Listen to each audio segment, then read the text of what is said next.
تصور کنید یک نفر بیاد و یک ساختمون معروف مثل برج ایفل یا کاخ سفید رو به شما بفروشه. غیر ممکن به نظر میرسه، مگه نه؟ اما یک نفر بود که دقیقاً همین کار رو انجام داد. اون هم نه یک بار بلکه چندین بار. شاهکارهای تاریخی رو فروخت و جالبتر این که بعد از دستگیری پلیس هم بهش احترام میذاشت. امروز قراره درباره باهوشترین کلاهبردار تاریخ صحبت کنیم. مردی که بانک‌ها، تاجرها، سیاستمدارها و حتی خلافکارهای حرفه‌ای رو بازی داد. کسی که اگه استعدادش رو در مسیر درستی به کار می‌گرفت، شاید به یکی از نوابغ دنیای تجارت تبدیل می‌شد. اما قبل از اینکه داستان این نابغه خلافکار رو بشنوید، لطفاً کانال رو سابسکرایب کنید و زنگوله رو بزنید، چون توی این کانال قراره از عجیبترین و حیرت انگیزترین ماجراهای تاریخ براتون ویدئو بسازم. و اما بخش اول که میریم معرفی بکنیم شخصیت داستان رو. لوئیس ویکتور لستینگ، مردی با 1000 چهره. ماجرای ما به اوایل قرن 20 برمیگرده. یک مرد اتریشی الاصل به نام لوئیس ویکتور لستینگ، معروف به شاه کلاهبرداری، دنیا رو به بازی گرفته بود. اون زبونباز، باهوش و از همه مهمتر یک روانشناس بالفطره بود.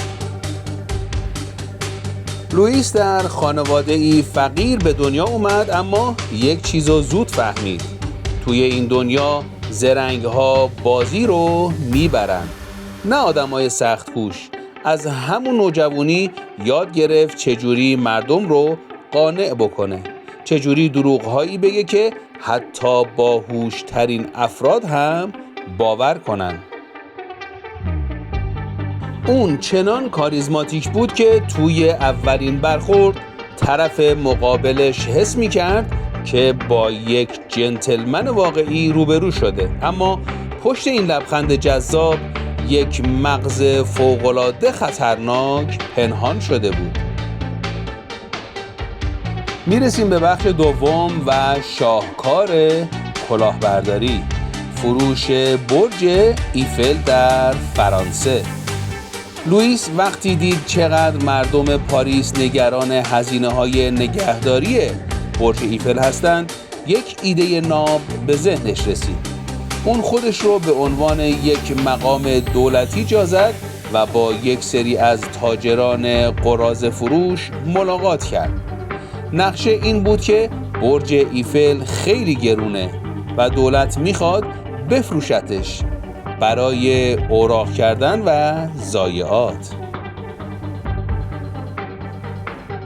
باور میکنید این تاجرها بدون لحظه ای شک حاضر شدن میلیون ها فرانک برای خرید برج ایفل پرداخت کنن؟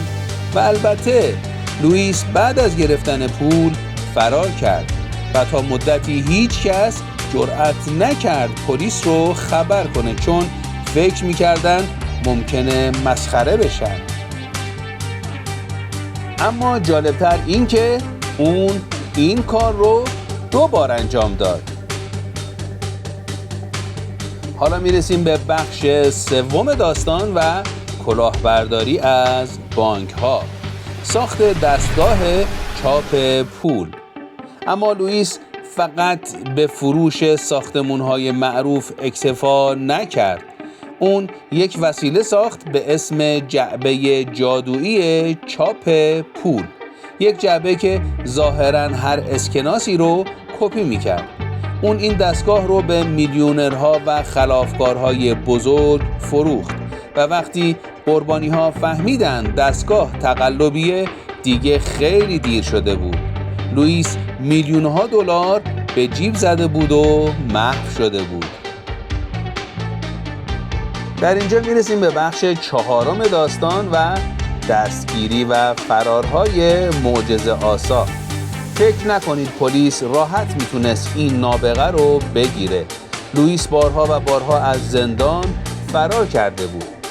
اون حتی یک بار با حرف زدن زندانبانها رو قانع کرد که باید آزادش بکنن، اما بالاخره FBI موفق شد گیرش بندازه. ولی جالب اینجاست که حتی توی زندان هم زندانی ها و حتی نگهبان ها بهش احترام میذاشتن.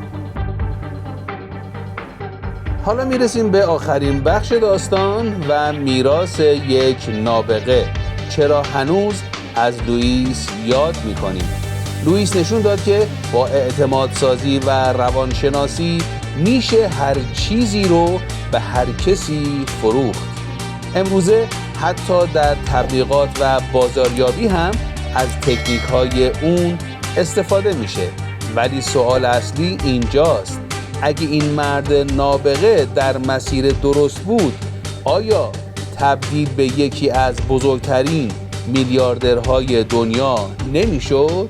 لطفاً جوابتون رو تو کامنت ها بنویسید.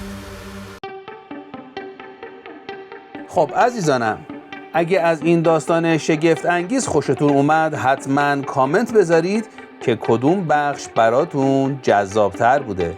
و اگه دوست دارید داستان‌های کلاهبرداری‌های عجیب دیگر رو بشنوین، حتما ویدیوهای بعدی ما رو دنبال کنید.